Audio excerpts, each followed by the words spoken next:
Qaraja giriş edirik. Qarajda deməli binanın sayğacları olan otaq sağ tərəfdə, indi ora daxil olacaq. Sol tərəfdə də yanğın olan yerdir. İndi birinci biz daxil oluruq binanın sayğacları və teyimdən gələn xət və paylayıcı lövhə, ondan sonra bina. Deməli görürsünüz. Binaya teyimdən gələn xət böyük ehtimalla da budur. Burada bizim böyük sayğacımız olub. Bu buradan gəlir. Ondan sonra bu paylanır. Transformatorlarımız, sayğaclarımız, görürsünüz, hər şey əladır. Kabellər görürsünüz, heç nə əriməyib, hər şey gözəl qaydasındadır. Buranın vəziyyəti əladır. Burada tüstüyü də yoxdur. Bunlar baxın, əladır. Burada vəziyyət gözəldir. Bunlar belədir. İndi bunları başa düşmək olar. Bu yüngül tüstü olubdur. Amma ümumi kabellər görürsünüz. Deməli nə başlayır? Bu kabellər gedirlər. Bu kabellər gedirlər. Bu kabellər hara gedirlər göstərəcəm sizə. Bu kabellər gedirlər. Bax, görürsünüz, başlayır uca buradan. Bu kabellər oradan gedirlər, bu otaqdan.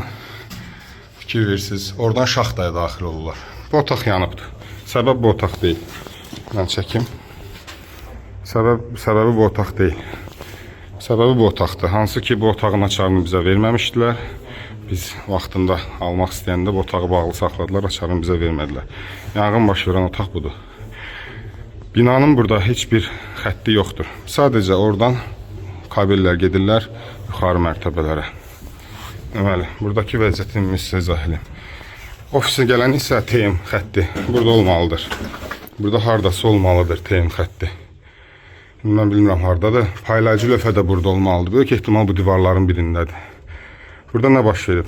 Biz buranı istədik təmizləyək, açarı bizə vermədilər.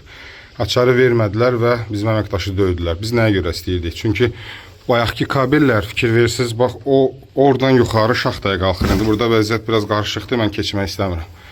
Oradan yuxarı şaxtaya qalxır. O bizim şaxtamızdır. Hansı ki, burada yanğın olanda tüstü effekt olub, bütün binanın, deməli, tüstü buradan gəlibdir. Burada görürsünüz, yerin vəziyyəti, görürsünüz, nədir, kalaska, zir, zibil, doludur.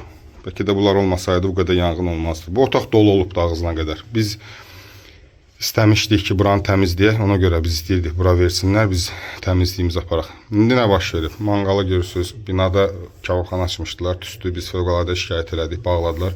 Manqalı gətirib qoyublar, üstündə Allah bilir nələr var, bəlkə də kömürlər də var idi üstündə. Onlar da alışıb yanıb.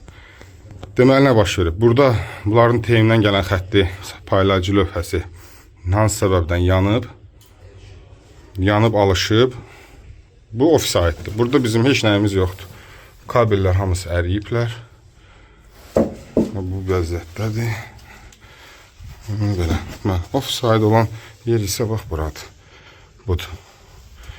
İndi bilmək lazımdır ki, voltun və digər charge stationların, elektrik doldurma məntəqələrin və böyük ehtimal necə olur prinsip, mən bildiyim qədərilə.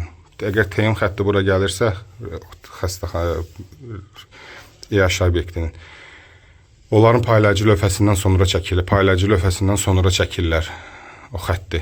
O da bax burada olub. Bu hadisədə baş veribdir, yəni elektrik doldurma məntəqələri qoyandan sonra. İndi bunun, bax, vəziyyət belədir. Yer bugün də, bax, biz istədiyimiz bu idi ki, biz buraları təmizləyək. Bax, kalaskanın təkərləri var.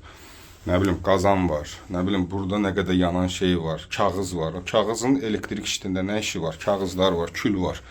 Burada nə işi var onların? O manqal bilirsən də biz yığışdırdığımız manqaldır. Gətirib qoydular, o da kababxanadakı manqal.